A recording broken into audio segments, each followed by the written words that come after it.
ஓம் பிர்லாவுக்கு எதிரான நம்பிக்கையில்லா தீர்மானம். சபாநாயகரை நீக்குவது எப்படி? இந்திய அரசியலில் அரிதாகவே பேசப்படும் ஒரு முக்கிய அரசியலமைப்பு நடைமுறை மீண்டும் கவனத்தை ஈர்த்துள்ளது. மக்களவை சபாநாயகர் ஓம் பிர்லாவுக்கு எதிராக எதிர்க்கட்சிகள் நம்பிக்கையில்லா தீர்மான நோட்டீஸ் வழங்கியுள்ளன. இந்த நடவடிக்கை வெறும் அரசியல் குற்றச்சாட்டு மட்டுமா, அல்லது இது இந்திய பாராளுமன்ற வரலாற்றில் ஒரு முக்கிய திருப்பு முனையா?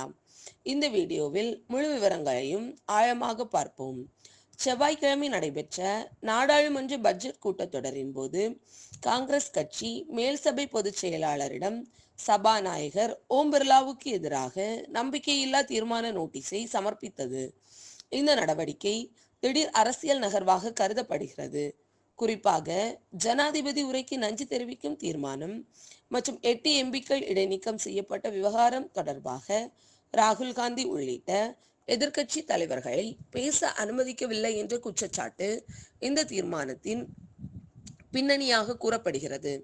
இந்த நோட்டீஸில் காங்கிரஸ், ஆர்ஜேடி, சமாஜ்வாடி கட்சி, திராவிட முன்னேற்ற கழகம் உள்ளிட்ட பல கட்சிகளை சார்ந்த 118 எம்பிக்கள் கையெழுத்திட்டுள்ளனர். குறிப்பிடத்தக்க வகையில் திரிணாமுல் காங்கிரஸ் எம்பிக்கள் இந்த நோட்டீஸில் கையெழுத்திடவில்லை என்பது அரசியல் வட்டாரங்களில் கவனிக்கப்படுகிறது. இது எதிர்க்கட்சிகளுக்குள் கூட ஒருமித்த நிலை இல்லை என்பதற்கான சுட்டிக்காட்டாக பார்க்கப்படுகிறது. இந்த தீர்மானம் அரசியலமைப்பு பிரிவு 94C அடிப்படையில் கொண்டு வரப்பட்டுள்ளது. இந்த பிரிவு மக்களவை சபையின் தீர்மானத்தின் மூலம் சபாநாயகரை பதவி நீக்கம் செய்ய அனுமதிக்கிறது. ஆனால் இது சாதாரண நடைமுறை அல்ல. குறைந்தபட்சம் 14 நாட்கள் எழுத்துப்பூர்வ அறிவிப்பு வழங்கப்பட வேண்டும். மேலும் இந்த தீர்மானத்தை விவாதத்திற்கு எடுத்துக்கொள்ள குறைந்தது 50 எம்பிக்கள் ஆதரவு அவசியம். தற்போது 118 கையொப்பங்கள் இருப்பதால் இந்த நிபந்தனை பூர்த்தி செய்யப்பட்டுள்ளதாக தெரிகிறது. இப்போது அடுத்த கட்டமாக என்ன நடக்கும்? தகவல்களின்படி பட்ஜெட் கூட்டத்தொடரின் 2ஆம் கூட்டத்தின் முதல் நாளான மார்ச் 9 அன்று மக்களவை செயலகம் இந்த தீர்மானத்தை எடுத்துக்கொள்ளலாம் என்று கூறப்படுகிறது. விதிகளின்படி சபாநாயகருக்கு எதிரான தீர்மானம் நிலுவையில் இருக்கும்போது அவர் அவைக்கு தலைமை தாங்க முடியாது.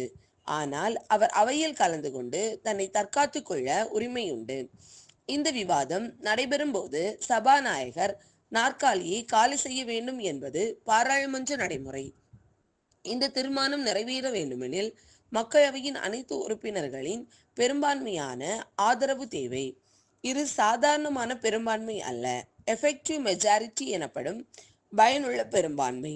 அதாவது மொத்த உறுப்பினர்களில் காலி இடங்களை கழித்து பார்த்து பெரும்பான்மை பெற வேண்டும். இது அரசியல் ரீதியாக மிகவும் சவாலானது. இந்திய பாராளுமன்ற வரலாற்றில் இதுவரை எந்த மக்களவை சபாநாயகரும் வெற்றிகரமாக பதவி நீக்கம் செய்யப்பட்டதில்லை என்பது குறிப்பிடத்தக்கது.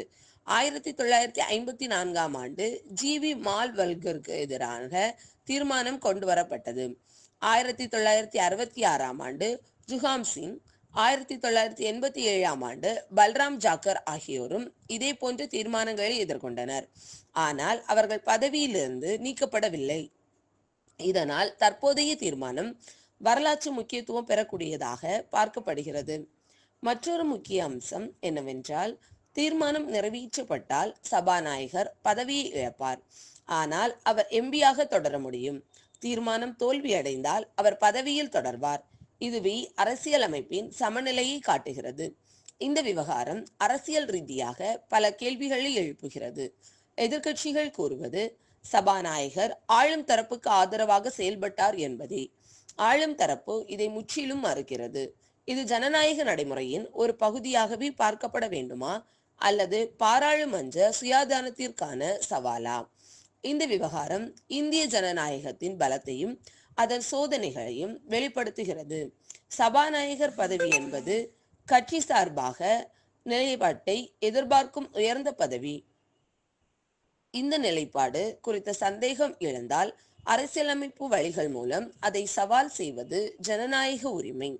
மார்ச் 9 அன்று என்ன நடக்கும்? விவாதம் தீவிரமாக அமையுமா? எதிர்க்கட்சிகளின் ஒருங்கிணைந்த நிலைப்பாட்டை தொடருமா? ஆளும் தரப்பு எவ்வாறு எதிர்கொள்ளும்? இந்த கேள்விக்கான பதில் இந்திய அரசியலில் அடுத்த கட்டத்தை தீர்மானிக்கக்கூடும். இந்த வீடியோவில் நம்பிக்கையில்லா தீர்மானத்தின் சட்ட அடிப்படை, நடைமுறை மற்றும் காலவரிசை, வரலாற்று முன்னோடிகள், அரசியல் விளைவுகள், அடுத்த கட்ட சாத்தியங்கள் என்பவற்றை விரைவாக அலசினோம். இந்த விவகாரம் குறித்த உங்கள் கருத்து என்ன? சபாநாயகர் பதவி அரசியல் தாக்கத்திலிருந்து முழுமையாக சுயாதீனமாக இருக்க வேண்டுமா? எதிர்க்கட்சிகளின் நடவடிக்கை சரியானதா? உங்கள் கருத்துக்களை கமெண்டில் பகிருங்கள். அரசியல், அரசியலமைப்பு மற்றும் பாராளுமன்ற நடைமுறைகள் குறித்த ஆழமான பகுப்பாய்வுகளுக்கு எங்கள் சேனலை சப்ஸ்கிரைப் செய்யவும். பெல் பட்டனை அழுத்தி அறிவிப்புகளை பெற மறக்க வேண்டாம். மற்றொரு பதிவில் உங்களை சந்திக்கிறேன். நன்றி.